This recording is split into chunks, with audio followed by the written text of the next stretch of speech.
Ville from a band called Him.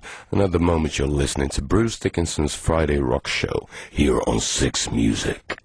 About like a year and a half ago I purchased this big old military tower from the year 1845 to look for the Swedes and the Russians, you know, whenever they were trying to invade our little tiny country, you know. So it's got like 4 floors and kind of spooky and gothic and all that, so it fits perfectly my morbid sensibilities. Obviously it cost me a lot of money and I owed the bank some serious money, and I figured out that I better be writing some songs to be able to get rid of that bill.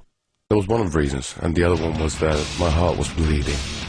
The poo was hitting the fan from various angles, and my personal relationship, and you know, it was fairly infernal, and you know, there's always a good reason to sit down and write a few songs.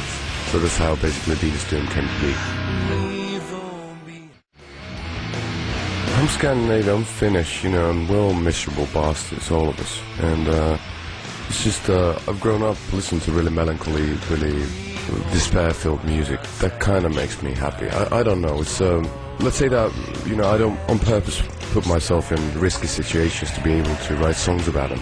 But I do tend to find myself in them. There's several reasons for that, but I can't complain. I nearly own the house. I ended up in a situation where all the holes in my body started emitting blood. And that's not necessarily a good situation to be in. And went to the doctor and she said that I'd like to take you into the emergency room, and I said that unfortunately I can't make it now because I got to do a few interviews.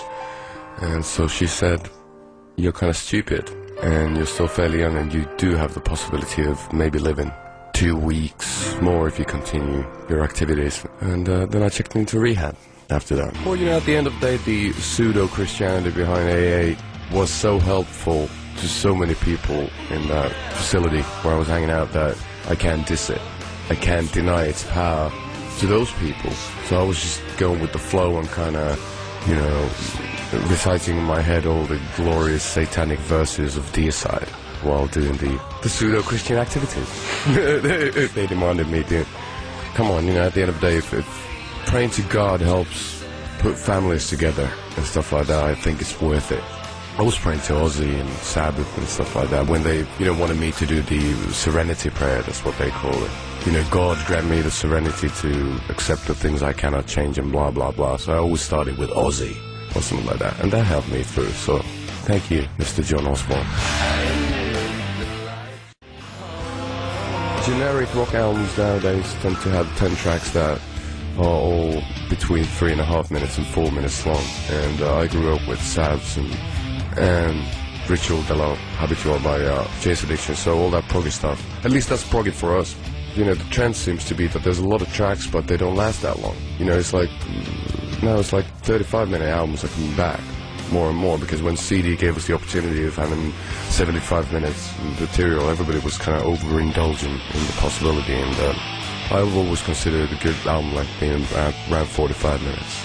That's, you know, before Viagra came, you know, that's how long it took for me to get it going on.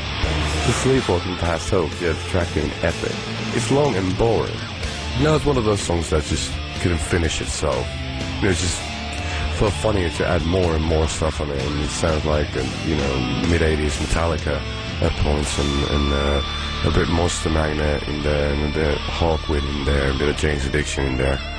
At least that's how I feel about it. But it does give me the opportunity of, even though we'd be playing a massive arena one day, let's hope for the knock on wood, it gives me the opportunity, because of the long mid-sections and solos, to walk outside of the entire venue, have a fag and maybe a pint when I go back to a bottle, and then come back and still finish the song.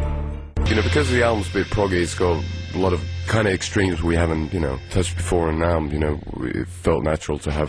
I love Led Zeppelin's number 3. You know, it's got those acoustic moments and the really hard rocking moments, and thought they'd be nice to have one little tiny acoustic interlude there. And I had that song ready, and the idea behind that song came from Judy Soul, the great folk singer from the 70s, and she was struggling with a relationship, and she said that it was either song or suicide to help her to get through that thing. And, you know, about a year later she overdosed and died. But it's just, you know, it's a nice little ditty amongst all the Sabbathy crap. We toured a lot with the band the problem with our particular group is that everybody in the band likes different sorts of music, so it's impossible actually to listen to anything on the tour bus, which means that I'm not really up to date when it comes to new stuff. The only new band I really am into is the Silver Sun Pickups from LA.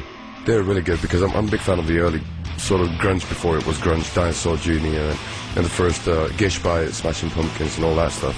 So it reminds me of the good old days when I was young and beautiful and full of hope and other fluids.